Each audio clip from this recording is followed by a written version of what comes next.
Hello दोस्तों, स्वागत है आपका एग्जाम वर्ल्ड में। मैं हूं श्रीकांत और आज हम पढ़ेंगे प्रतियोगिता दर्पण। ये एक हिंदी मासिक पत्रिका है, करंट अफेयर्स की पत्रिका है, जुलाई 2023 का एडिशन है। ठीक है, तो चलिए वीडियो को शुरू करिए। करंट अफेयर्स की पत्रिका जो आने वाले सभी एग्जाम्स के लिए काफी इंपॉर्टेंट है, पूरे बुक को इसमें कवर किया गया है।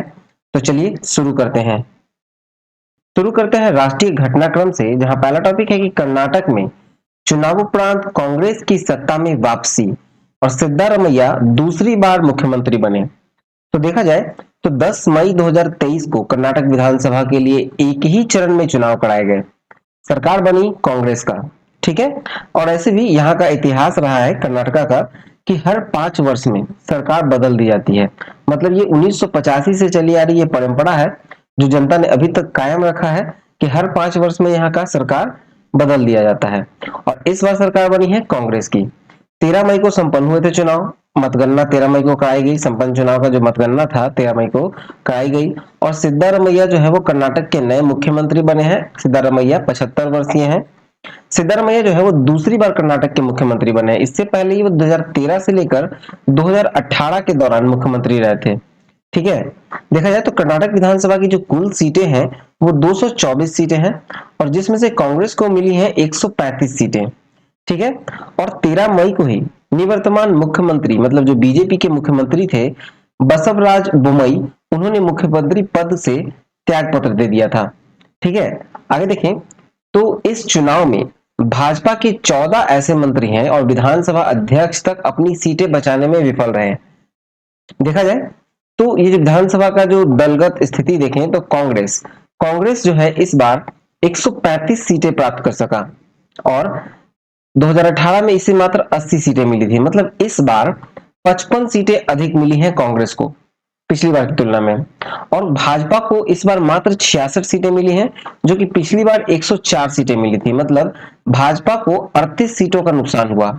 फिर देखें तो जनता दल एस, इसने 19 सीटें प्राप्त की। पिछली बार ये 37 सीटें प्राप्त कर चुका था। ठीक है, और अन्य में 4 सीटें प्राप्त हुई हैं। देखा जाए तो कर्नाटक के राज्यपाल श्री थावरचंद गहलोत ने 20 मई 2023 को बेंगलुरु में श्री कांतिरावा स्टेडियम में आयोजित समारोह में उन्होंने मुख्यमंत्री पद की शपथ दिलाई। ठीक है, कर्नाटक के राज्यपाल कौन है तो थावरचंद गहलोत। और उप मुख्यमंत्री जो बने हैं वो है शिव कुमार। आगे इसी में है कि कांग्रेस ने 20 विपक्षी दलों को इस शपथ ग्रहण समारोह में शामिल होने के लिए निमंत्रण दिया, जिसमें से 19 दलों के शीर्ष नेता शपथ ग्रहण समारोह में उपस्थित हुए थे। ठीक है, विपक्ष के जो 20 दल है, विपक्षी दल, उनको ये आमंत्रण दिया गया था शामिल होने के लिए शपथ ग्रहण समारोह में, जिसमें 19 दलों के शीर्ष नेता जो है वो शपथ ग्रहण समारोह में शामिल हुए। और इसके पश्चात मंत्रिमंडल की बैठक में उन्होंने जो भी वादे किए थे उन सभी 5 गारंटी कहने का मतलब गारंटी का जो सिद्धांत था, सहमति उसमें दी गई है और जिनका वादा कांग्रेस ने चुनाव से पहले किया था। ठीक है, उन सभी 5 गारंटियों के सैद्धांतिक सहमति दी। उस 5 जो गारंटियां हैं उसको देखा जाए तो सभी घरों को 200 यूनिट मुफ्त बिजली दी जाएगी। और दूसरा है हर परिवार की महिला मुखिया को 2000 रुपए माह की मदद की जाएगी। ठीक है, और गरीबी गरीबी रेखा के नीचे जो प्रत्येक परिवार है और प्रत्येक सदस्य को 10-10 किलोग्राम मुफ्त चावल दिया जाएगा। बेरोजगार स्नातक युवाओं को 3000 रुपए प्रति माह और डिप्लोमा धारक बेरोजगारों को 2 वर्ष तक 1500 रुपए प्रति माह मदद की जाएगी। देखा जाए तो सार्वजनिक परिवहन की बसों में महिलाओं को मुफ्त यात्रा की भी सुविधा होगी। सार्वजनिक परिवहन जो होंगे उस बसों में महिलाओं को मुफ्त यात्रा की भी सुविधा दी जाएगी। ठीक है, नेक्स्ट टॉपिक है केंद्रीय मंत्री परिषद में फेरबदल। कानून मंत्री रहे रिजिजू, अब पृथ्वी विज्ञान मंत्रालय का प्रभार। तो देखा जाए तो 18 मई 2023 को केंद्रीय मंत्री परिषद में थोड़ा सा फेरबदल किया गया प्रधानमंत्री नरेंद्र मोदी के द्वारा। देखा जाए तो जो पहले किरण रिजिजू थे वो पहले विधि और न्याय मंत्री थे, लेकिन अब उनको पृथ्वी विज्ञान मंत्री बनाया गया। राजस्थान के अर्जुन राम मेघवाल को जो कि विधि और न्याय मंत्रालय के राज्य मंत्री के रूप में उन्हें स्वतंत्र प्रभार दिया गया। और साथ ही संसदीय कार्य राज्य मंत्री और संस्कृति मंत्रालय के राज्य मंत्री के कार्यभार जो है वो भी उन्हीं के पास रखे गए हैं। ठीक है। एसपी सिंह बघेल विधि एवं न्याय मंत्री में अभी तक वो राज्य मंत्री के रूप में थे। यह मंत्रालय स्वतंत्र प्रभार वाले राज्य मंत्री के पास चला गया और इस कारण से इस मंत्रालय का राज्य मंत्री रहे जो एसपी सिंह बघेल हैं, उनको अब स्वास्थ्य एवं परिवार कल्याण मंत्रालय में स्थानांतरित किया गया। ठीक है। और ये पहला अवसर है जब विधि एवं न्याय मंत्रालय का प्रभार किसी राज्य मंत्री को सौंपा गया। ठीक है, मतलब समझ गया कि जो किरण रिजिजू थे विधि न्याय मंत्री से, अब वो पृथ्वी विज्ञान मंत्री हैं। और अर्जुन राम मेघवाल जो कि राजस्थान के हैं, उनको विधि एवं न्याय मंत्रालय का राज्य मंत्री के रूप में स्वतंत्र प्रभार दिया और साथ में इनको संसदीय कार्य राज्य मंत्री और संस्कृति मंत्रालय का राज्य मंत्री भी दिया गया। एसपी सिंह बघेल जो थे, जो कि पहले विधि न्याय मंत्री का राज्य मंत्री थे, ठीक है, विधि एवं न्याय मंत्री मंत्रालय का राज्य मंत्री थे, इनको वापस लेते हुए, मतलब इनको तो स्वतंत्र प्रभार दे दिया गया अर्जुन राम मेघवाल को, इसलिए इनको अब दे दिया गया है स्वास्थ्य एवं परिवार कल्याण मंत्रालय। ठीक है, चलिए नेक्स्ट देखें। नेक्स्ट है मिग 21 दुर्घटना के बाद जांच पूरी होने तक विमानों की उड़ानों पर वायुसेना ने लगाई रोक। देखा जाए तो 8 मई को भारतीय वायुसेना का एक मिग 21 विमान जो था प्रशिक्षण उड़ान के दौरान राजस्थान के हनुमानगढ़ में दुर्घटनाग्रस्त होकर एक घर के ऊपर जा गिरा। ठीक है, और जब ये दुर्घटना हुई तो उस घर में उस वक्त 3 महिलाओं की मौत हो गई। गंगानगर जिले के सूरतगढ़ से उड़ान भरा था और इसमें कुछ आपातकालीन गड़बड़ी हुई जिसको पायलट ने देखा और इसे दूर करने में वो विफल रहा और उसने पैराशूट के सहारे पायलट ने छलांग लगा दी। ठीक है, और जो विमान था वो एक घर के ऊपर जा गिरा। ठीक है, और भारतीय वायुसेना ने मिग 21 लड़ाकू विमान के उड़ान पर फिलहाल अब तक रोक जारी रहेगी जब तक कि उपयुक्त दुर्घटनाओं का कारण का जांच नहीं हो जाता। ठीक है, इसलिए अभी रोक लगा दी गई है।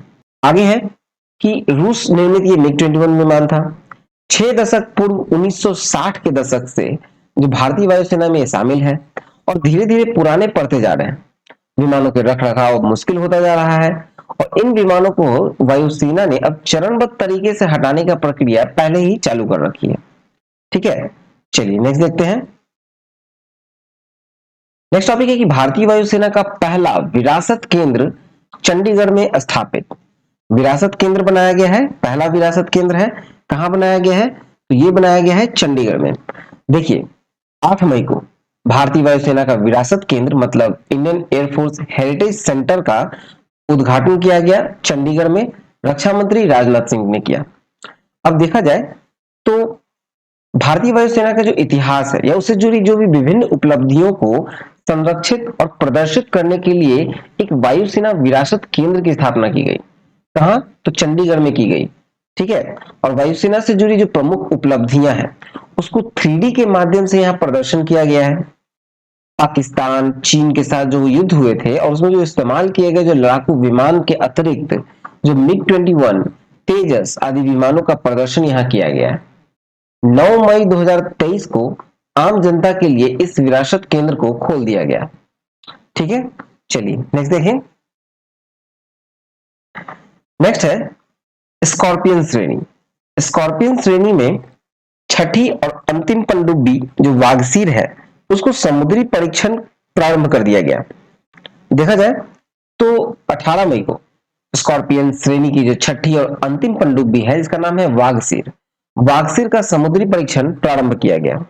ये जो नवनिर्मित पनडुब्बी है वागसीर का ये नामकरण जो हुआ था वो हिंद महासागर में पाई जाने वाली खतरनाक शिकारी मछली है उसके नाम पर किया गया था। ठीक है, और देखिए इसका जो निर्माण करता है वागसीर का पनडुब्बी वागसीर का इसके निर्माण करता है मुंबई स्थित मझगांव डॉकशिप बिल्डर्स लिमिटेड। भारतीय नौसेना के जो प्रोजेक्ट 75 के तहत निर्माणाधीन इस पनडुब्बी में हर तरह के नौसैनिक ऑपरेशन संभालने की क्षमता है। ठीक है, देखिए 1 वर्ष के सभी परीक्षण के पश्चात अगले वर्ष 2024 में इसे नौसेना को सौंपा जाएगा। ठीक है, और स्कॉर्पियन श्रेणी की 6 पनडुब्बियों में भारत में ही निर्माण के लिए फ्रांसीसी नौसैनिक कंपनी DCNL के साथ प्रौद्योगिकी हस्तांतरित समझौते पर हस्ताक्षर अक्टूबर 2005 में हुए थे। ठीक है, इसमें आगे हम लोग देखें तो जो आईएनएस कलावड़ी जो है वो पहला है जिसका जलावतरण किया गया था। पनडुब्बी है आईएनएस कलावड़ी, इसको पहला जो है इसका जलावतरण किया गया था अक्टूबर 2005 में। नौसेना को सौंपा गया 14 दिसंबर 2017 को। फिर दूसरा है खंडेरी, आईएनएस खंडेरी, जलावतरण हुआ था इसका 12 जनवरी 2017 को। नौसेना को सौंपा गया 28 सितंबर 2019 को। आईएनएस करंज, इसका जलावतरण हुआ 31 जनवरी 2018 को और इसे नौसेना को सौंपा गया था 10 मार्च 2021 को। आईएनएस वेला, जलावतरण हुआ 6 मई 2019 को। ठीक है, और नौसेना को सौंपा गया 25 नवंबर 2021 को। और आईएनएस बागेर, इसका जो जलावतरण हुआ था वो हुआ था 12 नवंबर 2020 को। नौसेना को सौंपा गया 23 जनवरी 2023 को। फिर छठा और आखिरी जो अभी बनाया गया मतलब जलावतरण किया गया 20 अप्रैल 2022 को किया गया था और इसको नौसेना को सौंपा जाएगा 2024 में, संभावित है। ठीक है, जलावतरण हुआ था इसका 2022 में। ठीक है, अब इसका टेस्ट चल रहा है। चलिए नेक्स्ट देखते हैं। नेक्स्ट टॉपिक है नौसेना के युद्धपोत से ब्रह्मोस मिसाइल का सफल परीक्षण। तो देखा जाए तो 14 मई 2023 को guided missile destroyer BrahMos missile का सफल परीक्षण अपने युद्धपोत आईएनएस मोरमुगाव में किया गया। देखा जाए तो आईएनएस मोरमुगाव से ब्रह्मोस मिसाइल का यह पहला परीक्षण था। ब्रह्मोस भारत और रूस के द्वारा एक संयुक्त रूप से विकसित सुपरसोनिक क्रूज मिसाइल है। यह मिसाइल जो है वो 2.8 मैक अर्थात ध्वनि की गति से लगभग 3 गुना गति का लक्ष्य तक पहुंचता है। इसे धरती, विमान, जलपोत या फिर पनडुब्बी से भी दागा जा सकता है। ठीक है, और इस भारत जो है इस मिसाइल का निर्यात भी अब कर रहा है। ठीक है, पहले खुद के लिए इस्तेमाल था, अभी निर्यात भी कर रहा है। और फिलीपींस के रक्षा विभाग ने अपनी नौसेना के लिए ब्रह्मोस की आपूर्ति के लिए ब्रह्मोस एरोस्पेस प्राइवेट लिमिटेड के साथ कितना का तो 37.4 करोड़ डॉलर का, ठीक है, 37.4 करोड़ डॉलर का अनुबंध पर हस्ताक्षर किया था। कब? तो जनवरी 2022 में। ठीक है, अब इसका निर्यात भी हो रहा है। चलिए नेक्स्ट देखिए। नेक्स्ट है सैन्य महत्व के 928 उत्पादों की चौथी सकारात्मक स्वदेशीकरण सूची को रक्षा मंत्रालय की मंजूरी। तो देखा जाए तो 14 मई को रक्षा क्षेत्र के आत्मनिर्भरता को बढ़ावा देने के लिए रक्षा क्षेत्र के सार्वजनिक उपक्रमों मतलब डिफेंस पब्लिक सेक्टर अंडरटेकिंग्स तथा आयात को न्यूनतम करने के लिए रक्षा मंत्रालय ने 928 पुर्जों, उपकरणों और उप प्रणालियों की लाइन रिप्लेसमेंट यूनिट की चौथी सकारात्मक स्वदेशीकरण सूची को मंजूरी दी है। ठीक है, ये चौथा बार है। ठीक है, जिसको मंजूरी दी गई है। धीरे धीरे अब भारत जो है वो खुद अपने ही कंट्री में बनाने के लिए, आत्मनिर्भर होने के लिए खुद कर रहा है, इसलिए अब उसके जो है आयात को धीरे धीरे रोक रहा है। देखा जाए तो इन 928 उत्पाद में यानी कि लाइन रिप्लेसमेंट यूनिट जो 928 हैं, इनके आयात को दिसंबर 2023 से दिसंबर 2028 के बीच चरणबद्ध तरीके से प्रतिबंधित करने का निश्चित समय सीमा जो है रक्षा मंत्रालय ने निर्धारित किया है। कब से कब तक? मतलब दिसंबर 2023 से दिसंबर 2028 के बीच इसे चरणबद्ध तरीके से प्रतिबंधित करेगा। और इस सूची में देखा जाए तो सुखोई 30, जगुआर, हिंदुस्तान टर्बोनेटर 40 विमान जो है और युद्धपोतों के फायर फाइटर सिस्टम्स तथा गैस टरबाइन जनरेटर्स के पार्ट्स आदि भी इसमें शामिल है। ठीक है, आगे देखें तो रक्षा मंत्रालय की जो 14 मई 2023 की विज्ञप्ति है उसमें बताया गया कि पहली सकारात्मक स्वदेशीकरण सूची में 262, दूसरी सूची में 11, तीसरी ऐसी सूची में 37 उत्पाद सहित कुल 310 उत्पादों का स्वदेशीकरण किया जा चुका है। ठीक है, चलिए नेक्स्ट देखें। नेक्स्ट है बिहार में जाति आधारित सर्वेक्षण पर उच्च न्यायालय की रोक। ठीक है, जाति आधारित सर्वेक्षण पर बिहार में जो हो रही थी उस पर उच्च न्यायालय ने रोक लगा दिया। तो 4 मई को बिहार में जनवरी 2023 से शुरू किया गया था जाति आधारित सर्वेक्षण यानी गणना, उसको तत्काल प्रभाव से रोक दिया गया है। किसके द्वारा? तो पटना हाईकोर्ट ने इस पे रोक आरोपित किया है। देखा जाए तो राज्य के जो मुख्य न्यायाधीश है, न्यायमूर्ति के विनोद चंद्रन और न्यायमूर्ति मधुरेश प्रसाद की पीठ ने इस आशय का आदेश जो है वो 4 मई को पारित किया है। साथ ही ये सुनिश्चित करने को भी कहा है कि इस सर्वेक्षण के तहत जो पहले से एकत्रित जानकारियां हैं, जो डाटा एकत्रित हो चुके हैं, इस डिसीजन को आने से पहले मतलब जो भी डाटा एकत्रित कर दिए गए हैं उसको किसी के साथ साझा नहीं किया जाएगा। ठीक है। और अपने अंतरिम आदेश में न्यायालय ने यह भी कहा कि राज्य की अधिसूचना से यह भी पता चलता है कि राज्य सरकार इसका डाटा जो है वो विधानसभा में अलग अलग नेताओं के साथ साझा करना चाहती है, जिसे काफी चिंता का विषय न्यायालय ने बताया और कहा कि यह निश्चित रूप से निजता के अधिकार पर बड़ा सवाल उठाता है। ठीक है, मतलब इसको कहा गया है कि इस रोक लगाते हुए इसने कहा हाईकोर्ट ने कि जो डाटा है वो सरकार इकट्ठा करना चाहती है ताकि वो विधानसभा के इलेक्शंस में अलग अलग नेताओं को दे सके। ठीक है, ताकि वो अपने क्षेत्र में जाति के आधार पर वोट की गणना कर सके। ठीक है, और जाति आधारित जो सर्वेक्षण है उसका प्रथम दृष्टया से सर्वेक्षण की आड़ में कहा जाए तो ये जनगणना ही हो रहा है। ठीक है, पीठ ने ये माना है कि एक तरह से जनगणना है और जिसको कराने का अधिकार जो है वो केवल केंद्र के पास है, ना कि राज्य के पास। ठीक है, चलिए आगे देखें। तो जाति आधारित जो सर्वेक्षण है इसके विरोध में यूथ फॉर इक्वलिटी और अन्य द्वारा दायर याचिका पर सुनवाई पर यह रोक आरोपित की गई। देखा जाए तो इसकी अगली सुनवाई जो है वो 3 जुलाई को निर्धारित की गई है। ठीक है, 3 जुलाई को इसकी अगली सुनवाई निर्धारित है और बिहार में जो जाति आधारित सर्वेक्षण है उसका पहला चरण 7 जनवरी 2023 को प्रारंभ हुआ था, 21 फरवरी तक चला और दूसरा चरण 15 अप्रैल 2023 को प्रारंभ हुआ और जिसके लिए 5.19 लाख कर्मचारी काम पर लगाए गए। ठीक है, और इस सर्वेक्षण के तहत 17 तरह के जानकारी जो है वो प्रत्येक परिवार से ली जा रही थी और 15 मई 2023 तक इसे पूरा करने का लक्ष्य था। ठीक है, चलिए नेक्स्ट देखें। नेक्स्ट है सीडैक। सीडैक में स्थापित एआई सुपर कंप्यूटर एरावत का विश्व की शीर्ष 500 कंप्यूटिंग सूची में 75वां स्थान।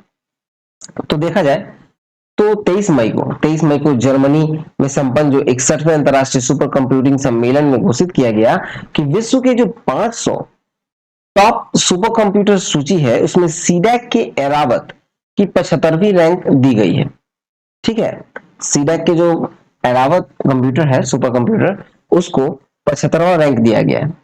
24 मई को भारत के इस इलेक्ट्रॉनिक एवं आईटी मंत्रालय की विज्ञप्ति में बताया गया कि पुणे स्थित सीडैक यानी centre for development of advance computing अपनी स्थापना के समय से ही हाई परफॉर्मिंग कंप्यूटिंग व कृत्रिम बुद्धिमत्ता यानी एआई मतलब आर्टिफिशियल इंटेलिजेंस कृत्रिम बुद्धिमत्ता में अग्रणी रहा है। ठीक है, चलिए नेक्स्ट देखते हैं। नेक्स्ट है नए भारत की आकांक्षाओं के प्रतिबिंब व स्वतंत्र भारत में निर्मित नए संसद भवन का लोकार्पण। ठीक है, भारत में एक नया संसद भवन बनाया गया है। ठीक है, उसका जो है अब उद्घाटन किया गया, लोकार्पण किया गया। तो देखिए तो 28 मई को भारत में निर्मित नए बेहद भव्य संसद भवन का लोकार्पण जो है प्रधानमंत्री नरेंद्र मोदी ने पूजा पाठ आदि के साथ किया और एक त्रिभुजाकार संसद भवन के पहले की तुलना में काफी ज्यादा सुविधाएं एवं हाईटेक व्यवस्थाएं इसमें रखी गई हैं। ठीक है, ये त्रिभुजाकार का है जिसमें काफी हाईटेक मतलब सुविधाएं रखी गई हैं, ज्यादा सुविधाएं हैं, हाईटेक सुविधाएं हैं। और इसमें लोकसभा कक्ष में 888 और राज्यसभा कक्ष में 384 सीटों की व्यवस्था है। ठीक है, लोकसभा कक्ष में 888 और राज्यसभा कक्ष में 384 सीटों की व्यवस्था की गई है। और तीसरा जो संयुक्त सत्र बुलाया जाता है उस संयुक्त सत्र में 1272 सीटों वाला एक बृहद हॉल बनाया गया है। ठीक है, और 28 मई को उद्घाटन के साथ ही लोकसभा कक्ष में स्पीकर की कुर्सी के साथ सोने की परत वाले सेंगोल की स्थापना भी की गई है। पूजा अर्चना के साथ प्रधानमंत्री ने इसकी स्थापना की। देखा जाए तो सेंगोल क्या है? तो सेंगोल कहा जाए तो प्राचीन काल से ही राजदंड के रूप में माना जाने वाला सेंगोल केवल सत्ता का ही प्रतीक नहीं है बल्कि राजा के सामने सदा न्यायशील बने रहने तथा राज्य के प्रति समर्पित रहने का वचन का भी प्रतीक रहा है। ठीक है, आगे देखा जाए तो सेंगोल का जो इतिहास है वो चोल साम्राज्य से है। ऐसा माना जाता है कि भारत की स्वतंत्रता का हस्तांतरण जो है वो सेंगोल के साथ ही हुआ था और 14 अगस्त 1947 को भारत की घोषणा के पश्चात तत्कालीन जो वायसरॉय है लॉर्ड माउंटबेटन ने स्वतंत्र भारत के पहले प्रधानमंत्री श्री जवाहरलाल नेहरू को आधी रात को सेंगोल सौंपा था। बाद में इसे इलाहाबाद में संग्रहालय में रख दिया गया था और नए संसद भवन के उद्घाटन का बहिष्कार जो किया गया था देखा जाए तो कांग्रेस के नेतृत्व में 20 विपक्षी दलों ने किया था। कांग्रेस के साथ उनके 20 विपक्षी दल जो है वो भी उन्होंने इसका उद्घाटन का बहिष्कार किया था। उनका कहना था कि जो इसका उद्घाटन हो रहा है तो ये राष्ट्रपति के हाथ होना चाहिए, ठीक है, ना कि प्रधानमंत्री के हाथों, ठीक है। और इसके लिए याचिका भी सर्वोच्च न्यायालय में दायर की गई, इस जिसे सर्वोच्च न्यायालय ने खारिज कर दिया। संसद भवन का जो उद्घाटन का कार्यक्रम है वो 2 चरणों में संपन्न हुए। पहला चरण था प्रातः 7:30 से 8:30 बजे तक हवन पूजा के पश्चात 8:30 बजे लोकसभा में सेंगोल स्थापित, ये पहला चरण था, ठीक है। फिर दूसरा जो चरण था वो 12 बजे था। 12 बजे राष्ट्रगान के साथ शुरू हुए कार्यक्रम में उपराष्ट्रपति राष्ट्रपति के संदेश पढ़े, ठीक है, उपराष्ट्रपति व राष्ट्रपति के संदेश पढ़े गए और लोकसभा स्पीकर का संबोधन भी हुआ। इस अवसर पर 75 रुपए मूल्य का स्मारक सिक्का और डाक टिकट प्रधानमंत्री ने जारी किया, ठीक है। और देखा जाए तो प्रधानमंत्री ने इस गौरवशाली अवसर पर सभी को बधाई देते हुए कहा कि यह केवल भवन नहीं है बल्कि 140 करोड़ भारतवासियों की आकांक्षाओं और उनके सपनों का प्रतिबिंब है। यह विश्व को भारत के दृढ़ संकल्प का संदेश देता है, हमारे लोकतंत्र का मंदिर है। यह आत्मनिर्भर भारत के सूर्योदय का साक्षी बनेगा और एक विकसित भारत का निर्माण होता दिखेगा। यह नया भवन प्राचीन और आधुनिक सह अस्तित्व का उदाहरण है, ठीक है। अब देखते हैं संसद भवन के बारे में। संसद भवन के बारे में कुछ पढ़ा जाए, मतलब कि उनके क्षेत्रफल के बारे में, उसके बनावट के बारे में, तो देखा जाए तो संसद भवन जो है वो लगभग 65,000 वर्ग मीटर क्षेत्र में फैला हुआ है, ठीक है। और नए संसद भवन का जो निर्माण हुआ था वो सेंट्रल विस्टा परियोजना के तहत किया गया है, ठीक है। और इसकी जो आधारशिला है वो प्रधानमंत्री मोदी ने 10 दिसंबर 2020 को रखी थी और इसका निर्माण जो है वो 15 जनवरी 2021 से प्रारंभ हो गया था, ठीक है। मतलब 1 महीने 5 दिन बाद इसका निर्माण शुरू हो गया था। और इसका जो मुख्य आर्किटेक्ट है वो गुजरात के विमल पटेल है, ठीक है, गुजरात के यहाँ रहने वाले विमल पटेल। डिजाइन देखा जाए तो डिजाइन जो है वो architecture company HCG design and management private limited ने ही संसद भवन सेंट्रल विस्टा एवेन्यू और संबंधित भवनों का डिजाइन तैयार किया है, ठीक है। और देखा जाए तो जो निर्माण करता है इसका निर्माण जो है वो टाटा प्रोजेक्ट्स लिमिटेड के द्वारा किया गया, ठीक है। और प्रवेश द्वार के बारे में देखें तो इसके 3 मुख्य द्वार हैं, ठीक है, 3 मुख्य द्वार है और 3 उप द्वार है। तीनों मुख्य द्वार जल थल नभ को समर्पित किया गया है, ठीक है। इन्हें क्रमशः ज्ञान द्वार, कर्म द्वार, शक्ति द्वार नाम दिया गया है। लोकसभा कक्ष का जो थीम है वो है राष्ट्रपक्षी मोर पर आधारित और राज्यसभा कक्ष का थीम है राष्ट्र पुष्प कमल पर आधारित, ठीक है। लोकसभा का जो कक्ष है उसका थीम क्या है तो राष्ट्र पक्षी मोर पर आधारित है और राज्यसभा कक्ष का थीम है राष्ट्रीय पुष्प कमल पर आधारित, ठीक है। प्रांगण में राष्ट्रीय वृक्ष बरगद भी स्थापित है और भवन के ऊपर शीर्ष पर एक भारत के राष्ट्रीय प्रतीक अशोक स्तंभ के 4 सिंह स्थापित है, ठीक है। नेक्स्ट है नेविगेशन प्रणाली। नेविगेशन प्रणाली को मजबूती प्रदान करने के लिए दूसरी पीढ़ी के नेविगेशन सैटेलाइट NVS-01 का सफल परीक्षण, ठीक है, सफल प्रक्षेपण किया गया। तो देखिए अमेरिका के GPS मतलब ग्लोबल पोजिशनिंग सिस्टम की तरह भारत ने अपना क्षेत्रीय नेविगेशन सिस्टम मतलब Indian regional navigation satellite system विकसित किया, जिसके तहत स्वदेशी नेविगेशन सुविधा के लिए 7 उपग्रह IRNSS-1A से IRNSS-1G का प्रक्षेपण 2013 से 16 के दौरान किया गया था, ठीक है। कहने का मतलब कि जैसे कि हम लोग इस्तेमाल करते हैं GPS, अमेरिका का है GPS global positioning system, route जानने के लिए हम लोग जो यूज करते हैं जीपीएस का, उसी तरह से भारत ने अपना क्षेत्रीय नेविगेशन सिस्टम स्टार्ट किया है। मतलब अपना भारत के अंदर ही, पूरा वर्ल्ड का नहीं बल्कि पूरे भारत का जो एक जीपीएस स्टार्ट किया है, ठीक है, उसको नाम दिया गया है Indian regional navigation satellite system, IRNSS। इसके लिए क्या, तो इसके लिए 7 उपग्रहों का हेल्प किया जाएगा, जिसको IRNS 1A से लेकर 1G का प्रक्षेपण किया गया था 2013 से लेकर 2016 के दौरान। ठीक है, अब इसमें देखिए तो 28 अप्रैल 2016 को 7वां अंतिम उपग्रह प्रक्षेपण किया गया था। इसके पश्चात इस प्रणाली का नाम भी IRNSS से बदल दिया गया और किया गया नेविक। नेविक बोले तो navigation in Indian constellation, navigation in Indian constellation नाम दिया गया था। 29 मई 2023 को स्वदेशी नेविगेशन प्रणाली को मजबूत बनाने की दिशा में इसरो ने सेकंड जनरेशन नेविगेशन सैटेलाइट का प्रक्षेपण किया।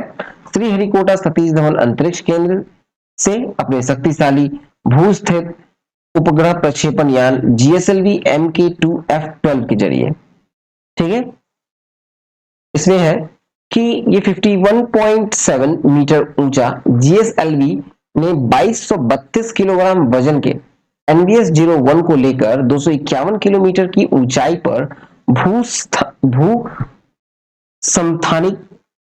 भू समस्थानिक स्थानांतरण कक्षा यानी कि जियो सिंक्रोनस ट्रांसफर ऑर्बिट में स्थापित कर दिया, जहां से इसे निर्धारित कक्षा में स्थानांतरित किया जाएगा। ठीक है, भारत की स्वदेशी नेविगेशन प्रणाली 20 मीटर तक की सटीक पोजीशनिंग बता सकती है। ठीक है, 20 मीटर की दूरी तक की सटीक पोजीशनिंग जानने के लिए ये आपको भारत का जो नेविगेशन प्रणाली है, ठीक है, और इसरो के प्रमुख कौन है, तो वो है भी एस सोमनाथ। चलिए नेक्स्ट देखते हैं।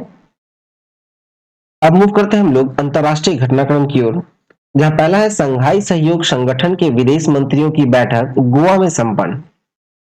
तो देखिए 4 से 5 मई 2023 को संघाई सहयोग संगठन के विदेश मंत्रियों की 2 दिवसीय बैठक जो है वो गोवा में संपन्न हुई।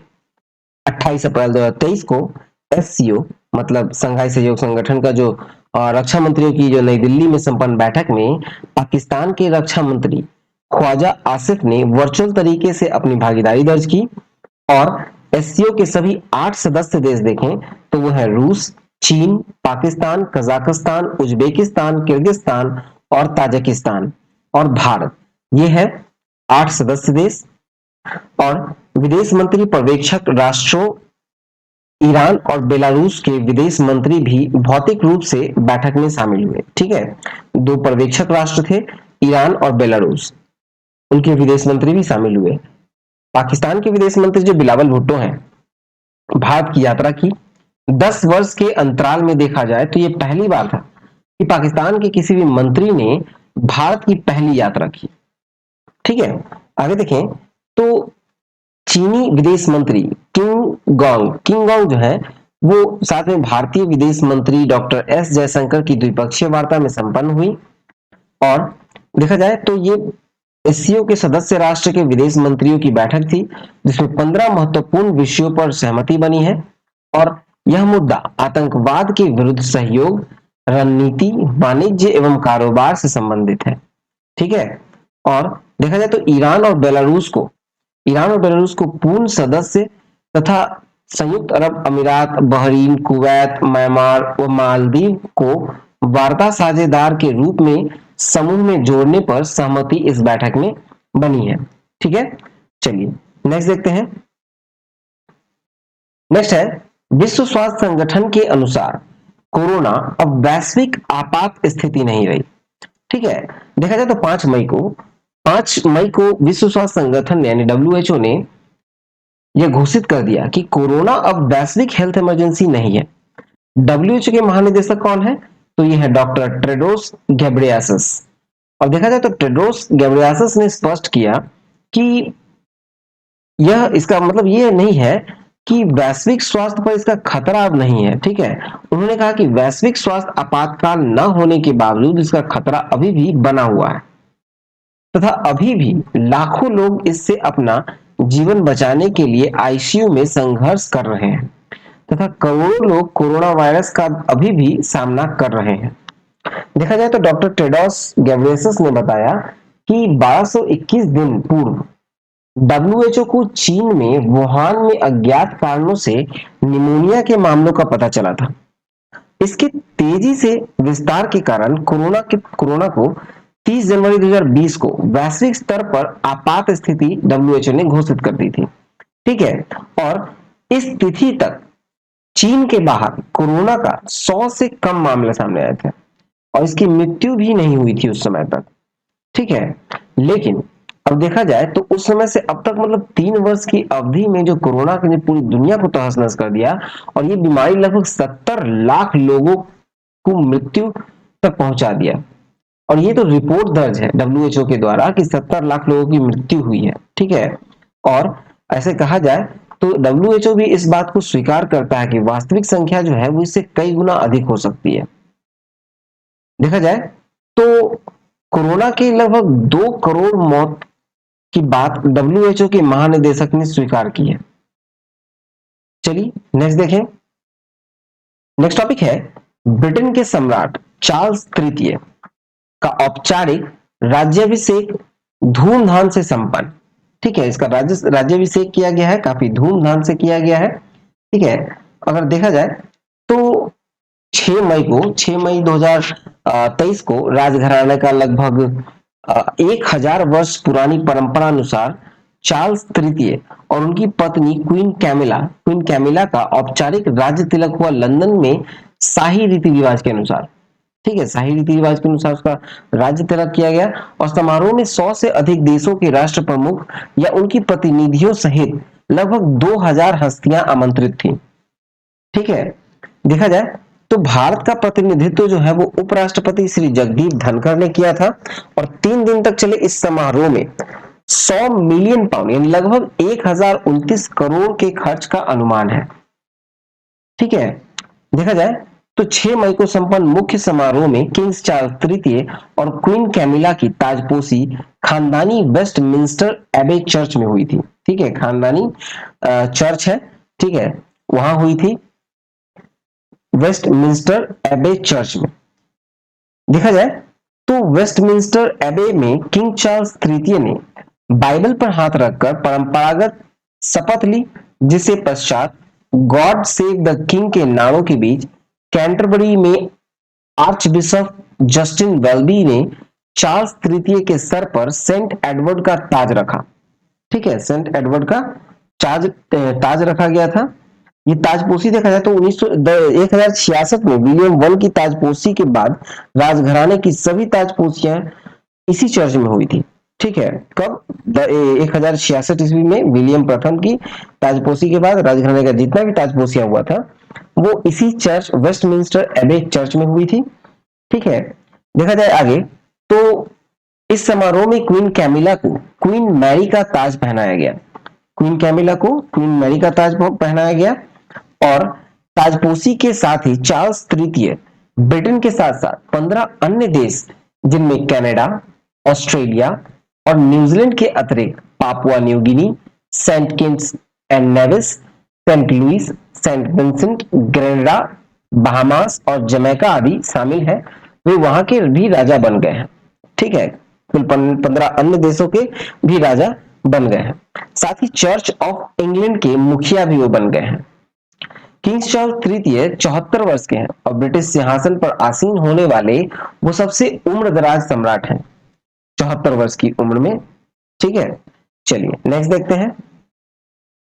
विश्व प्रेस स्वतंत्रता सूचकांक वर्ल्ड प्रेस फ्रीडम इंडेक्स 2023। तो 3 मई को विश्व प्रेस स्वतंत्रता दिवस के दिन विश्व प्रेस स्वतंत्रता सूचकांक जारी की गई और ये सूचकांक की गणना जो है वो फ्रांस के गैर सरकारी संगठन है रिपोर्टर्स सैंस फ्रंटियर्स यानी आरएसएफ, अंग्रेजी नाम है इसका रिपोर्टर्स विदाउट बॉर्डर्स, द्वारा विगत 2 दशकों से की जा रही है। सूचकांक में कुल 180 देश को शामिल किया गया है। विश्व प्रेस स्वतंत्रता सूचकांक में कुल 180 देशों को शामिल किया गया है, जिसमें भारत का स्थान जो है वो 161वां है, यानी मान जो दिया गया है वो 36.62 मान के साथ ये 161वें स्थान पर है भारत। अब देखा जाए तो किसी देश के लिए आरएसएफ का जो विश्व प्रेस स्वतंत्रता सूचकांक का मान है वो 0 से 100 के बीच में है। ठीक है, जिसमें भारत का है 36.62। देखा जाए तो सूचकांक में अगर किसी को 85 से अधिक होता है, 85 से अधिक होना मतलब प्रेस की अच्छी स्थिति, ठीक है, वहां पर प्रेस जो है वो स्वतंत्र है, ये ऐसा दिखाया जाएगा। और जिसका रैंकिंग 70 से 85 के बीच आएगा वहां प्रेस संतोषजनक स्थिति में दर्शाया गया है, ठीक है। और साथ में अगर किसी को 55 से 70 के बीच में हो तो वहां पर समस्यात्मक बताया गया है, ठीक है। और अगर 40 से 55 के बीच है तो प्रेस की मुश्किल यानी डिफिकल्ट स्थिति दर्शाई गई है। और 40 से भी कम होती है तो वो अति गंभीर स्थिति में, यानी कि भारत का जो प्रेस है वो अति गंभीर स्थिति में बताया गया है, ठीक है। और विश्व प्रेस सूचकांक रिपोर्ट 2023 में जिन 180 देशों के लिए सूचकांक आकलित किए गए हैं उसमें 31 देशों में प्रेस की स्थिति अति गंभीर है, मतलब वेरी सीरियस है, यानी 40 से कम उसके पॉइंट्स हैं 31 देशों के, जिसमें भारत भी है। और 42 देश ऐसे हैं जो मुश्किल स्थिति में है, मुश्किल यानी कि 40 से 55 के बीच उनका मान है, ठीक है। और 55 ऐसे देश है जो समस्यात्मक स्थिति में है, 55 से 70 के बीच यानी कि 55 देश है। और 52 देशों को ये संतोषजनक स्थिति यानी अच्छी स्थिति में है, ठीक है। चलिए नेक्स्ट देखते हैं। इसमें आगे है कि विश्व प्रेस स्वतंत्रता सूचकांक 2023 में देखिए तो प्रथम 10 राष्ट्र, मतलब पहले स्थान पर है नॉर्वे, नॉर्वे का अंक है 95.16, आयरलैंड दूसरे स्थान पर है, डेनमार्क तीसरे स्थान पर, स्वीडन चौथे स्थान पर, फिनलैंड 5वें स्थान पर, ठीक है। और सबसे नीचे से अगर हम लोग देखें तो उत्तर कोरिया 180वें स्थान पर है, चीन 179वें स्थान पर है, वियतनाम 178वें, ईरान 177वें, तुर्कमेनिस्तान 176वें, सीरिया 175वें स्थान पर है, ठीक है। और आगे देखें तो भारत और उसके पड़ोसी देशों की रैंकिंग में देखें तो भूटान 90 स्थान पर है, नेपाल 95वें स्थान पर है, 135वें स्थान पर श्रीलंका है, पाकिस्तान 150वें स्थान पर, अफगानिस्तान 152वें स्थान पर, और अपना भारत जो है वो 161वें स्थान पर है, बांग्लादेश 163वें स्थान पर, म्यांमार 173वें स्थान पर और चीन 179वें स्थान पर है। कुछ अन्य प्रमुख राष्ट्र के बारे में देखें तो स्विट्जरलैंड 12वें स्थान पर है, जर्मनी 21वें स्थान पर है, फ्रांस 24वें स्थान पर है, दक्षिण अफ्रीका 25वें स्थान पर है, ठीक है। इस तरह पर अगर अमेरिका को देखें तो अमेरिका जो है वो 45वें स्थान पर है, यूनाइटेड किंगडम जो है वो 26वें स्थान पर है, जापान 68वें स्थान पर है, ठीक है, रूस 164वें स्थान पर है। चलिए नेक्स्ट देखें। नेक्स्ट टॉपिक है मालदीव को भारत ने एक तेज गश्ती जहाज और एक लैंडिंग आक्रामक जहाज सौंपा है। तो देखा जाए तो 1 से 3 मई को भारतीय रक्षा मंत्री श्री राजनाथ सिंह ने अपनी मालदीव यात्रा के दौरान भारत में निर्मित 2 युद्धपोत मालदीव के राष्ट्रीय रक्षा बल यानी कि मालदीव नेशनल डिफेंस फोर्सेस को सौंपे हैं। पहला है तेज गश्ती पोत यानी फास्ट पेट्रोल वेसल, यह उच्च गति से तटीय और अपतटीय निगरानी यानी कोस्टल और ऑफशोर सर्विलेंस के सक्षम है, और इसे एमएनडीएफ कोस्ट गार्ड शिप हुरावी नाम से कमीशन किया गया है, ठीक है। और दूसरा है लैंडिंग क्राफ्ट आक्रमण पोत। लैंडिंग क्राफ्ट आक्रमण पोत के बारे में, ठीक है, मतलब लैंडिंग क्राफ्ट असॉल्ट शिप है। फिर देखा जाए तो भारत के रक्षा मंत्री जो राजनाथ सिंह ने कहा था कि हमारे आपसी संबंध यानी पड़ोसी प्रथम वाला जो स्थिति है, और साथ में सागर मतलब security and growth for all in the region, अर्थात क्षेत्र के सभी के लिए सुरक्षा और विकास पर आधारित है, ठीक है। और कहा कि भारत केवल अपनी जरूरतों को पूरा करने के लिए नहीं बल्कि निर्यात के लिए भी विश्व स्तरीय उपकरणों का उत्पादन भारत अब करता है। मालदीव के जो राष्ट्रपति हैं वो इब्राहिम मोहम्मद सोलेह हैं, ठीक है। चलिए नेक्स्ट देखते हैं। नेक्स्ट टॉपिक है भारत ने बांग्लादेश को 20 ब्रॉडगेज लोकोमोटिव सौंपे, ठीक है। 20 ब्रॉडगेज लोकोमोटिव मतलब कहा जाए तो रेलवे इंजन सौंपा गया, ठीक है। देखिए भारत ने पड़ोसी देश बांग्लादेश को 20 ब्रॉडगेज लोकोमोटिव अनुदान सहायता के तहत मई 2023 को सौंपा गया। 23 मई 2023 को देखा जाए तो नई दिल्ली में रेल भवन में आयोजित एक समारोह में रेल मंत्री श्री अश्विनी वैष्णव ने वर्चुअल रूप से इन इंजनों का बांग्लादेश के लिए रवाना किया, और बांग्लादेश को यह इंजन सौंपने की बात अक्टूबर 2019 में बांग्लादेश की प्रधानमंत्री शेख हसीना की भारत यात्रा के समय भारत की ओर से कही गई थी। ये इंजन बांग्लादेश में यात्रियों की बड़ी समस्या और मालगाड़ी संचालन में मदद करेंगे। ठीक है, भारत ये जो इंजन होंगे 20 इंजन जो दिए गए हैं वो बांग्लादेश में यात्रियों की बड़ी संख्या में और मालगाड़ी संचालन में मदद करेंगी। इससे पूर्व जून 2020 में भारत सरकार ने अनुदान के रूप में बांग्लादेश को 10 इंजन प्रदान किए गए थे। ठीक है, आगे है कि भारत और बांग्लादेश के बीच संपर्क बढ़ाने के लिए वर्तमान में 3 जोड़ी यात्री रेलगाड़ियां कोलकाता से ढाका मैत्री एक्सप्रेस, कोलकाता खुलना बंधन एक्सप्रेस और न्यू जलपाईगुड़ी ढाका मिताली एक्सप्रेस चल रही है। ठीक है, भारत और बांग्लादेश के बीच कितनी वर्तमान ट्रेन चल रही है? तो 3 जोड़ी चल रही है। कहां से? पहला है आपको कोलकाता से ढाका तक मैत्री एक्सप्रेस है, दूसरा है आपको बंधन एक्सप्रेस जो कि कोलकाता से खुलना के बीच, और तीसरा है मिताली एक्सप्रेस जो कि न्यू जलपाईगुड़ी और ढाका के बीच चल रही है। ठीक है, रेल मंत्रालय की 23 मई के विज्ञप्ति में बताया गया कि दोनों देशों के बीच लगभग 100 मालगाड़ियां भी चल रही हैं और पिछले वित्तीय वर्ष 2022-23 में लगभग 2.66 मीट्रिक टन माल जो है वो बांग्लादेश भेजा गया है। ठीक है, चलिए नेक्स्ट देखते हैं। नेक्स्ट टॉपिक है भ्रष्टाचार के मामले में गिरफ्तार किए गए पाकिस्तान के पूर्व प्रधानमंत्री इमरान खान की सर्वोच्च न्यायालय के आदेश से रिहाई। तो देखा जाए तो 9 मई 2023 को पाकिस्तान के पूर्व प्रधानमंत्री इमरान खान भ्रष्टाचार के एक मामले में इस्लामाबाद उच्च न्यायालय में पेश होने गए थे और उन्हें वहीं गिरफ्तार कर लिया गया। पाकिस्तान के अर्धसैनिक बल है रेंजर्स के द्वारा उच्च न्यायालय परिसर में ही उनकी गिरफ्तारी राष्ट्रीय जवाबदेही ब्यूरो यानी एनएबी द्वारा 1 मई को जो जारी किया गया वारंट था उसके आधार पर की गई।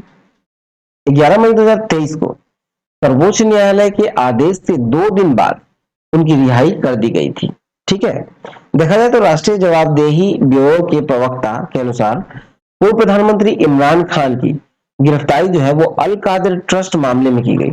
मतलब प्रधानमंत्री रहते हुए उन्होंने करोड़ों रुपए की भूमि जो है वो गैर कानूनी तरीके से विश्वविद्यालय को उपलब्ध कराने का आरोप उन पर लगाया गया।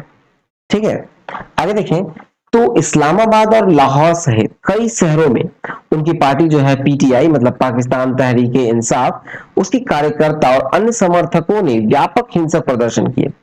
ठीक है, और सैनिक ठिकानों पर विशेषतः अपना निशाना उन्होंने बनाया था। कहा? तो सैनिक ठिकानों को मेनली सैनिक ठिकानों को ही निशाना बनाया गया था।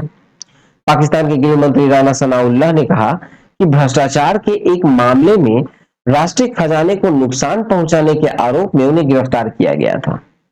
इमरान खान वर्तमान में आतंकवाद, निंदा, हत्या तथा हिंसा के लिए उकसाने आदि से संबंधित 140 से अधिक मामलों का सामना कर रहे हैं।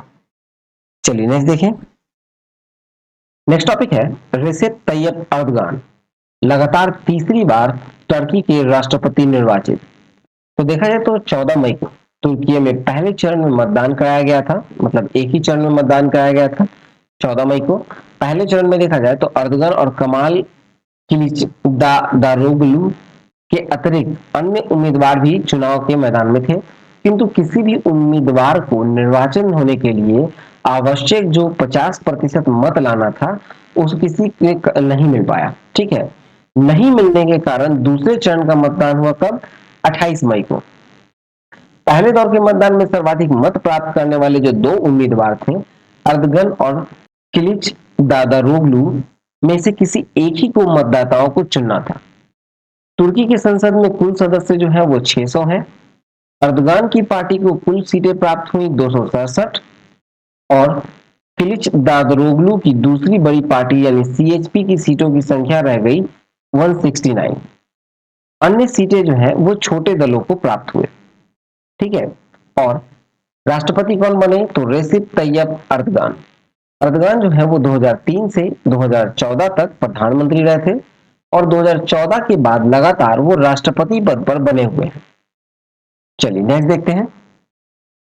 नेक्स्ट टॉपिक है पापुआ न्यू गिनी। पापुआ न्यू गिनी में हिंद प्रशांत द्वीप समूह सहयोग मंच की तीसरी शिखर बैठक की अध्यक्षता प्रधानमंत्री नरेंद्र मोदी ने की। तो देखिए 21 मई को प्रधानमंत्री नरेंद्र मोदी पापुआ न्यू गिनी पहुंचे, जहां राजधानी पोर्ट मोरेस्बी में उनका भव्य स्वागत किया गया।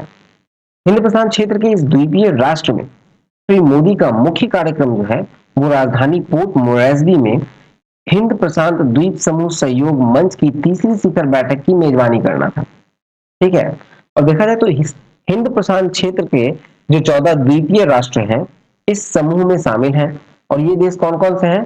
तो Papua New Guinea, Fiji, Tonga, Tuvalu, Kiribati, Samoa, Vanuatu, New, Micronesia, Marshall द्वीप समूह, कुक द्वीप समूह, पलाऊ, नाuru और सोलोमन द्वीप।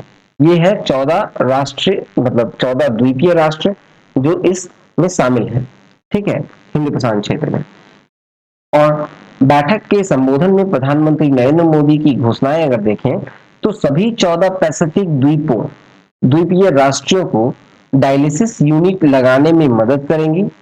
सभी देशों को समुद्री एम्बुलेंस प्रदान करना, जयपुर फुट कैंप लगाना, रियायती मूल्यों पर जरूरी दवाइयां उपलब्ध कराना, पीने के पानी की समस्या दूर करने में मदद करना, योग केंद्र स्थापित करना। ठीक है, ये घोषणाएं की गई प्रधानमंत्री मोदी के द्वारा।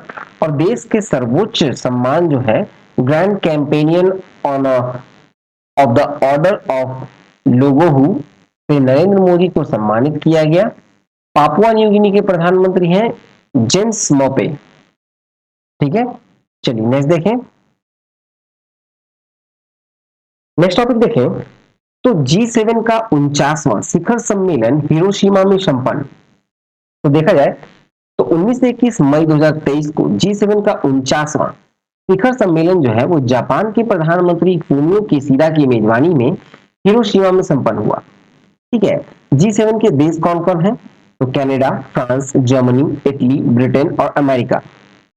ठीक है, इन सभी के शासन प्रमुख उपस्थित हुए थे G7 में। और इसके अलावा भी देखा जाए तो यूरोपीय संघ के दोनों वरिष्ठ जो कि उर्सुला वॉन डेर लेयन और यूरोपीय परिषद के अध्यक्ष चार्ल्स मिशेल इस शिखर सम्मेलन में उपस्थित थे। ठीक है, और देखा जाए तो विशेष आमंत्रण पर भारतीय प्रधानमंत्री नरेंद्र मोदी के अतिरिक्त ऑस्ट्रेलिया के प्रधानमंत्री एंथनी एल्बनीज, ब्राजील के राष्ट्रपति लुइस इनाशियो लूला डी सिल्वा, फिर इंडोनेशिया के राष्ट्रपति जोको विडोडो, कोमोरोस के राष्ट्रपति और दक्षिण कोरिया के राष्ट्रपति और वियतनाम के प्रधानमंत्री आदि जो है उनके अतिरिक्त भी यूक्रेन के राष्ट्रपति व्लादिमीर जेलेंस्की भी इसमें शामिल हुए थे इस G7 के 49वें शिखर सम्मेलन में।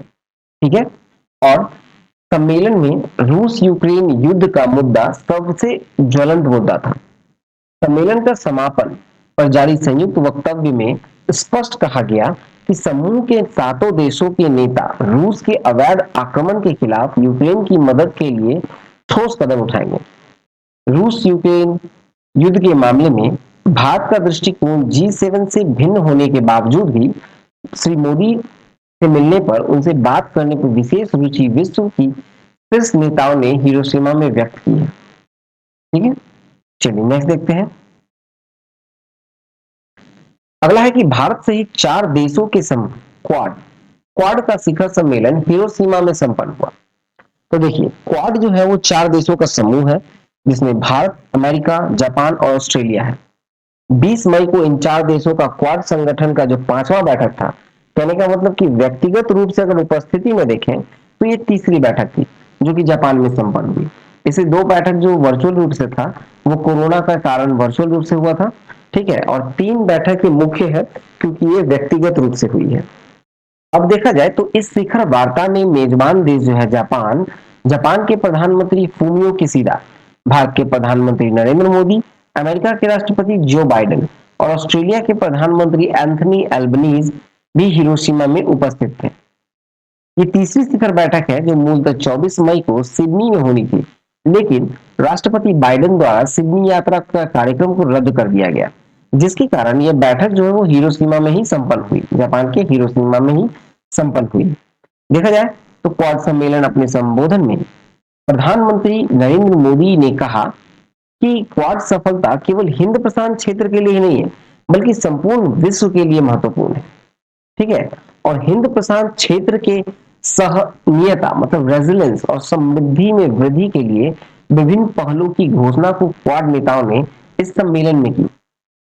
क्वाड इन्वेस्टर्स नेटवर्क लॉन्च करने, क्षेत्र में केबल कनेक्टिविटी में साझेदारी, स्वरूप ऊर्जा आपूर्ति श्रृंखला पहल तथा क्वाड अवसंरचना फेलोशिप कार्यक्रम आदि इसमें शामिल है। सम्मेलन के समापन पर जारी साझा बयान में कहा गया कि क्वाड नेता हिंद प्रशांत क्षेत्र को शांतिपूर्ण और संपन्न बनाने के लिए कर स्पष्ट है और इसके लिए क्वाड इस क्षेत्र के सभी छोटे बड़े देशों के साथ काम करने को तैयार है। ठीक है, चलिए नेक्स्ट देखें। अब आते हैं आर्थिक वाणिज्यिक परिदृश्य में, जहां पहला है कि 2000 रुपए मूल्य के करेंसी नोट आरबीआई ने वापस लिए। तो देखा जाए तो 19 मई 2023 को एक महत्वपूर्ण नीतिगत निर्णय के तहत आरबीआई ने 2000 रुपए मूल्य की करेंसी नोटों की विधिग्राह्य मुद्रा मतलब लीगल टेंडर का दर्जा बरकरार रखते हुए इन्हें चलन से वापस लेने की घोषणा की है। मतलब 23 मई से 30 सितंबर तक ऐसे नोट को बैंक शाखाओं में जमा कर सकते हैं और अन्य मूल्य के नोटों में बदल सकते हैं या फिर अपने बैंक खाता में इन्हें जमा कर सकते हैं। ठीक है, अब देखा जाए तो बैंक खातों में जमा करने के लिए कोई सीमा नहीं रखा गया। यह जमाएं अन्य लागू संवैधानिक प्रावधानों के अधीन रहेंगी।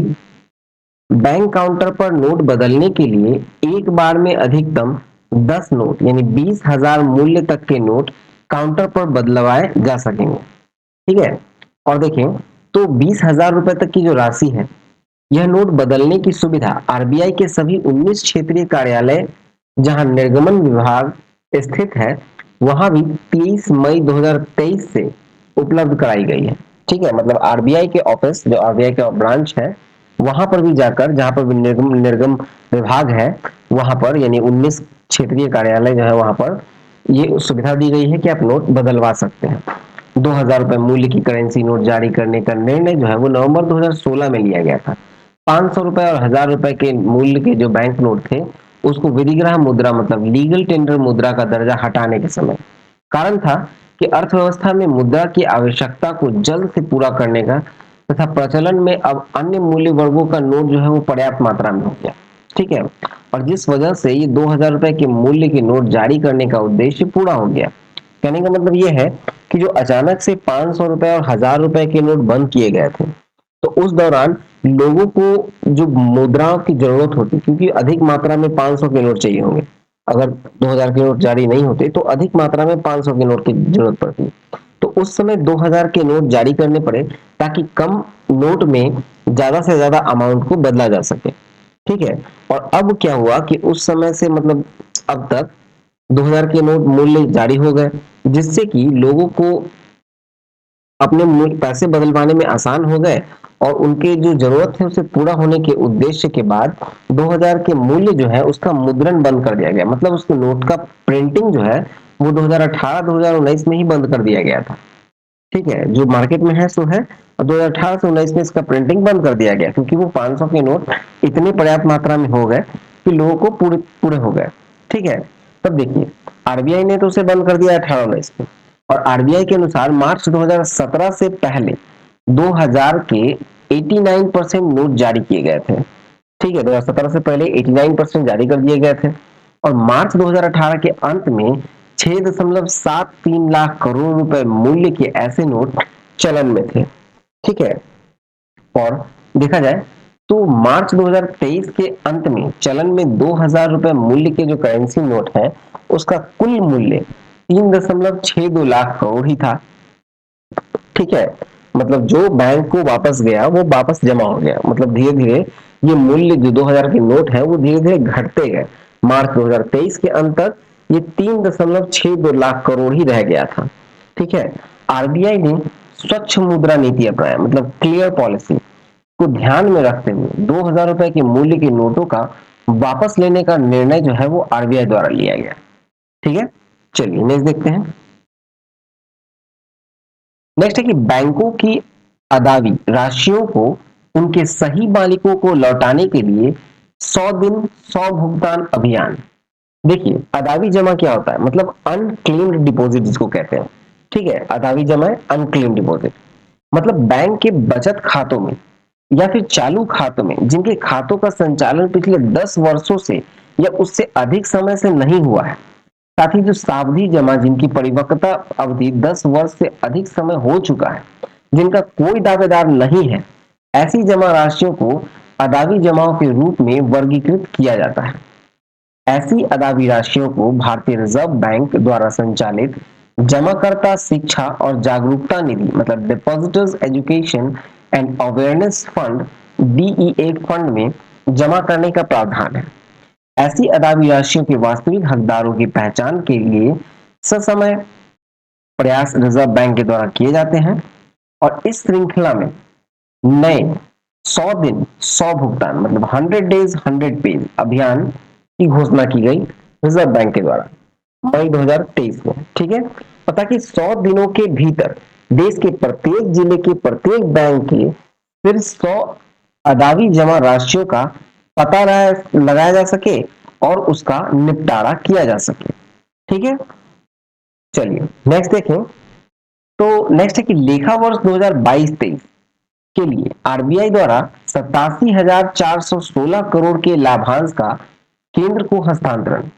ठीक है, 87,416 करोड़ के लाभांश यानी डिविडेंड को केंद्र को ट्रांसफर किया गया। देखा जाए तो 19 मई को आरबीआई ने अपनी लेखा वर्ष 2022-23 यानी अप्रैल मार्च 2023 के लिए 87,416 करोड़ का अधिक के सरकार को प्रदान करने की घोषणा की।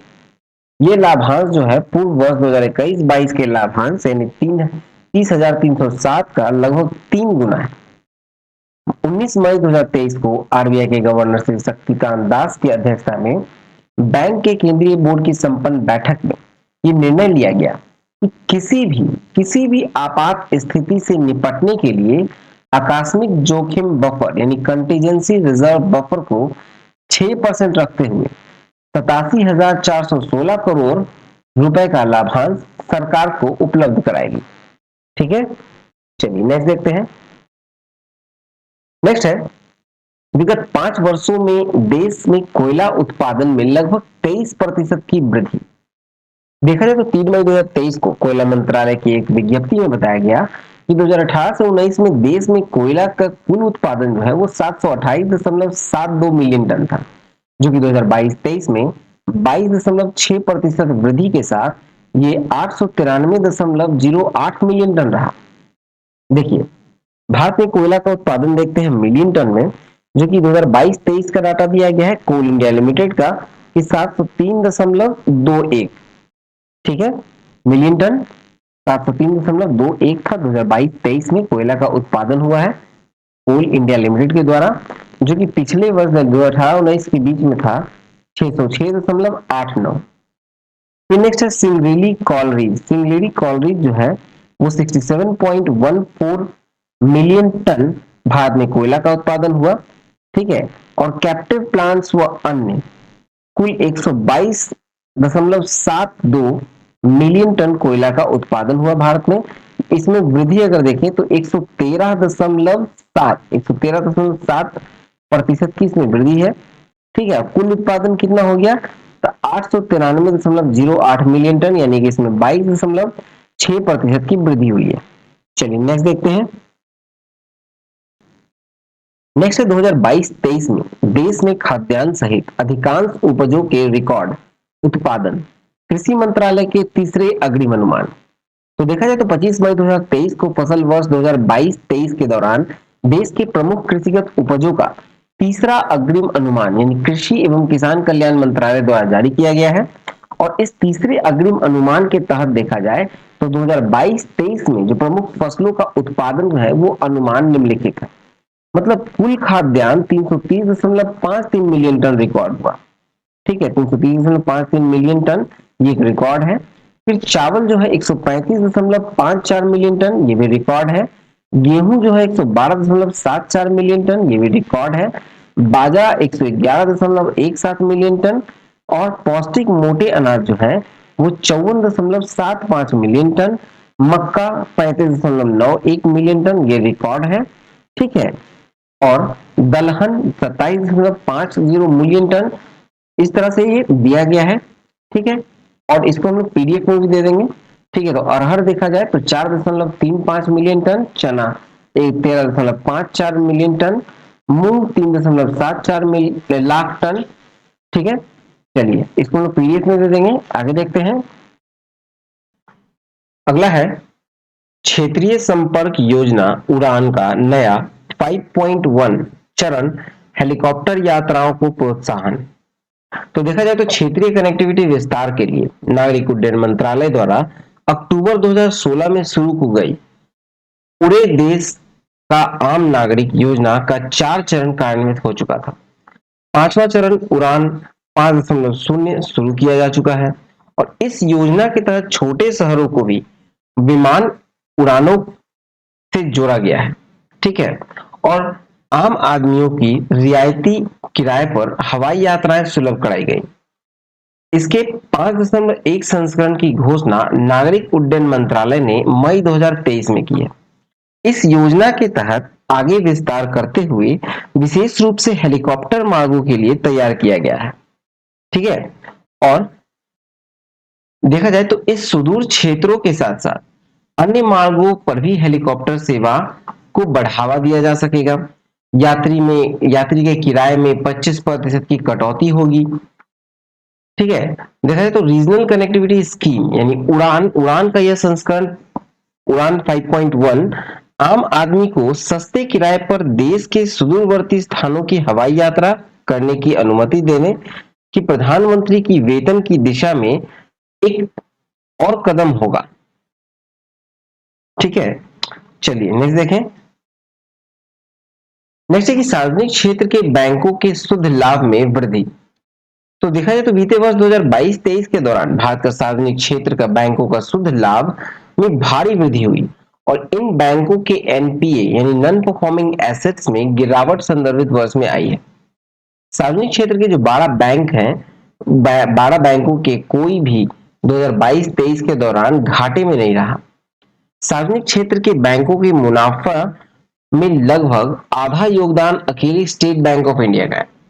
देखा जाए तो स्टेट बैंक ऑफ इंडिया का जो 2022-23 में देखें सार्वजनिक क्षेत्र के जो बैंकों का लाभ है तो सिर्फ एसबीआई का इसमें 50.232 करोड़ रुपए का शुद्ध लाभ है। दूसरे स्थान पे आता है बैंक ऑफ बड़ौदा का 14,109 करोड़ का। ठीक है, स्टेट बैंक का कितना था 50,232 करोड़ का और बैंक ऑफ बड़ौदा का 14,109 करोड़। फिर है Canara bank 11,294 crore, union bank of India 8,433 crore, Indian bank का है 5,282 करोड़, बैंक ऑफ इंडिया का है 4,023 करोड़, बैंक ऑफ महाराष्ट्र का है 2,602 करोड़। ठीक है, और यही कुल मिलाकर जब देखें तो कुल मिलाकर कितना हो गया, तो कुल मिलाकर हो गया आपको 1,05,298 करोड़। ठीक है, 1,05,298 करोड़ हो गया। ठीक है, ये शुद्ध लाभ सभी बैंकों का हो गया मिलाकर। चलिए नेक्स्ट देखते हैं। नेक्स्ट है कि रेल विकास निगम यानी आरवीएनएल को नवरत्न कंपनी का दर्जा। तो देखा जाए तो मई 2023 में रेल मंत्रालय के उपक्रम जो रेल विकास निगम लिमिटेड है उसको नवरत्न कंपनी का दर्जा प्राप्त हो गया। इस कंपनी की अधिकृत शेयर पूंजी 3,000 करोड़ है जबकि चुकता पूंजी यानी पेड अप कैपिटल जो है वो 2,085 करोड़ है। देश में नवरत्न कंपनियों की संख्या जो है वो 13 हो गई है। ठीक है, देश के 12 महारत्न कंपनी है और 13 नवरत्न कंपनी है। तो देखिए महारत्न कंपनियों में देखा जाए तो भारतीय इस्पात प्राधिकरण, भारतीय तेल निगम, यह है महारत्न, नवरत्न नहीं है। ठीक है, नवरत्न हम लोग आगे देखेंगे। तो देखिए ये भारतीय तेल निगम, coal India limited, GAIL, power grid corporation of India, फिर आपको पावर फाइनेंस कॉर्पोरेशन, तेल एवं प्राकृतिक गैस निगम ओएनजीसी, राष्ट्रीय ताप विद्युत निगम NTPC, Bharat heavy electricals limited भेल, Bharat petroleum corporation limited BPCL, Hindustan petroleum corporation limited HPCL और ग्रामीण विद्युतीकरण निगम आरईसी। ये हो गया आपको महारत्न कंपनी। अब हम लोग देखते हैं नवरत्न कंपनी को। तो नवरत्न कंपनी जो है वो देश में 13 कंपनियां हैं। मई में 23 में देखा जाए तो 13 नवरत्न कंपनियां हो गई हैं जिसमें नाल्को यानी नेशनल एल्यूमिनियम कंपनी, फिर बीईएल यानी भारत इलेक्ट्रॉनिक्स लिमिटेड, फिर भारत एरोनॉटिक्स लिमिटेड एचएएल, राष्ट्रीय इस्पात निगम limited RINL, Neyveli lignite limited NLL, national building construction corporation limited NBCCL, engineering India limited EIL, container corporation of India CONCOR, rail Vikas Nigam RVNL, Mahanagar telephone Nigam limited MTNL, भारतीय नौवहन निगम SCI, all India limited, oil India limited यानी oil, और राष्ट्रीय खनिज विकास निगम यानी NMDC. ये कुल 13 कंपनियां हैं। ठीक है, ये सब जो है आपको नवरत्न कंपनियां हैं। 13 कंपनियों के अतिरिक्त सार्वजनिक क्षेत्र की निम्नलिखित 12 कंपनी है जो कि महारत्न कंपनी है। ठीक है, चलिए नेक्स्ट देखें। नेक्स्ट है 2022-23 में देश के जीडीपी में वृद्धि 7.2% रही। एनएसओ के ताजा अंतिम आकलन। तो देखिए, तो 31 मई को 2022-23 में देश के सकल घरेलू उत्पाद यानी जीडीपी और राष्ट्रीय संबंधी जो अंतिम अनुमान है, ठीक है, उसकी राष्ट्रीय सांख्यिकी कार्यालय के द्वारा यानी जारी किया गया है। ठीक है, एनएसओ के द्वारा। अब देखिए 2021-22 और 2022-23 के जो राष्ट्रीय आय से संबंधित प्रमुख आंकड़े हैं, तो देखा जाए तो ये है कांस्टेंट प्राइस। ठीक है, स्थिर मूल्यों पर देखें 2011-12 के स्थिर मूल्यों पर जब हम लोग देखेंगे तो मूल कीमतों पर जो मूल्य वर्धन है, मतलब जीवीए एट बेसिक प्राइसेस जो है, वो 2022-23 में 147.65 लाख करोड़ है। ठीक है, यहाँ 7% की वृद्धि है। फिर आपको उत्पादन में निवल कर यानी नेट टैक्सेस ऑन प्रोडक्शन, यह 12.42 लाख करोड़, जो कि पिछले साल की तुलना में 10.1% की वृद्धि है। फिर जीडीपी यानी कि ग्रॉस डोमेस्टिक प्रोडक्ट यानी कि सकल घरेलू उत्पाद जो है, वो 160.06 लाख करोड़ है, यानी 7.2% की वृद्धि देखी गई है। शुद्ध राष्ट्रीय आय यानी एनएनआई जो है, वो है 136.04 लाख करोड़, यानी 7.4% की वृद्धि देखी गई है। फिर प्रति व्यक्ति आय यानी पर कैपिटा इनकम जो है, वो है 98,374 लाख करोड़, यानी कि 6.32 की वृद्धि है। चलिए नेक्स्ट देखें। आगे है आपको करंट प्राइसेस यानी प्रचलित मूल्यों पर था, वो स्थिर प्राइसेस था, स्थिर मूल्यों पर था, कांस्टेंट प्राइसेस पे, और ये करंट प्राइसेस पे देखें तो जीवी एट बेसिक प्राइसेस जो है वो 247.43 लाख है, लाख करोड़, यानी कि 15.4% की वृद्धि। नेट टैक्सेस ऑन प्रोडक्शन देखा जाए तो 224.98 लाख करोड़ है, यानी 22.9% की वृद्धि। जीडीपी यानी कि करंट प्राइसेस पे प्रचलित मूल्यों पर जब जीडीपी देखें तो 272.41, और राष्ट्रीय शुद्ध राष्ट्रीय आय हो गया 238.24 लाख करोड़, और प्रति व्यक्ति आय हो गया 1,72,276 करोड़ लाख करोड़। ठीक है, चलिए नेक्स्ट देखें। आते हैं अर्थव्यवस्था के विभिन्न उत्पादों के क्षेत्र में जीवीए में वृद्धि। ठीक है, 2011-12 के स्थिर मूल्यों पर जीवीए में वृद्धि देखें तो कृषि वानिकी और मत्स्य की, मतलब एग्रीकल्चर फॉरेस्ट्री एंड फिशिंग, इसमें 4% की वृद्धि है। ठीक है, ये अंतिम अनुमान है। फिर देखा जाए तो खनन उत्खनन यानी माइनिंग क्वेरिंग में आपको 4.6%, विनिर्माण यानी मैन्युफैक्चरिंग में 1.3%, विद्युत गैस जलापूर्ति व अन्य उपयोगी सेवाएं में देखें तो 9%, फिर आपको निर्माण यानी कंस्ट्रक्शन में हो गया 10%, होटल व्यापार परिवहन संचार एवं प्रसारण से संबंधित सेवाओं में देखें तो 14%। ठीक है, वित्तीय रियल एस्टेट एवं व्यवसायिक सेवाएं देखें तो 7.1%। ठीक है, सार्वजनिक प्रशासन रक्षा और अन्य सेवाओं में देखें तो 7.2%, यानी कुल जीवीए देखें, कुल कीमतों पर, मूल कीमतों पर जीवीए बेसिक प्राइसेस पर, तो ये 7% है। ठीक है, चलिए नेक्स्ट देखें। अब मूव करते हैं हम लोग नियुक्तियों की ओर यानी अपॉइंटमेंट्स। तो इसमें देखें तो जीवन बीमा निगम यानी एलआईसी, एलआईसी के नए चेयरमैन कौन नियुक्त हुए हैं? ये हुए हैं सिद्धार्थ मोहंती। 29 जून 2023 के पश्चात श्री मोहंती एलआईसी के प्रबंधक निदेशक सह मुख्य कार्यकारी अधिकारी यानी एमडी एंड सीईओ होंगे। फिर देखा जाए तो जांच, केंद्रीय जांच ब्यूरो यानी सीबीआई, सीबीआई के नए निदेशक नियुक्त कौन हुए हैं? तो ये हुए प्रवीण सूद, कर्नाटक कैडर के आईपीएस है। फिर संघ लोक सेवा आयोग यानी यूपीएससी के नए अध्यक्ष नियुक्त हुए हैं डॉक्टर मनोज सोनी। भारतीय उद्योग परिसंघ यानी कॉन्फेडरेशन ऑफ इंडिया इंडस्ट्रीज के नए अध्यक्ष नियुक्त हुए हैं R Dinesh. TVS supply chain solutions के एग्जीक्यूटिव वाइस चेयरमैन हैं आर दिनेश। फिर है नेस्कॉम। नेस्कॉम मतलब national association of software and services companies. इसके जो नए चेयरमैन नियुक्त हुए हैं वो है अनंत माहेश्वरी। माइक्रोसॉफ्ट इंडिया के अध्यक्ष हैं अनंत माहेश्वरी, ठीक है, वो नेस्कॉम के चेयरमैन नियुक्त हुए हैं। फिर है बैंक ऑफ बड़ौदा के नए प्रबंधक निदेशक सह सीईओ यानी एमडी एंड सीईओ नियुक्त हुए हैं देवदत्त चंद्र। फिर है बैंक ऑफ इंडिया के नए प्रबंधक निदेशक सह सीईओ यानी एमडी एंड सीईओ नियुक्त हुए हैं रजनीश कर्नाटक, ठीक है, बैंक ऑफ बड़ौदा के देवदत्त चंद और बैंक ऑफ इंडिया के रजनीश कर्नाटक। भारत के नए सतर्कता आयुक्त यानी सेंट्रल विजिलेंस कमिश्नर यानी सीवीसी नियुक्त हुए हैं प्रवीण कुमार श्रीवास्तव।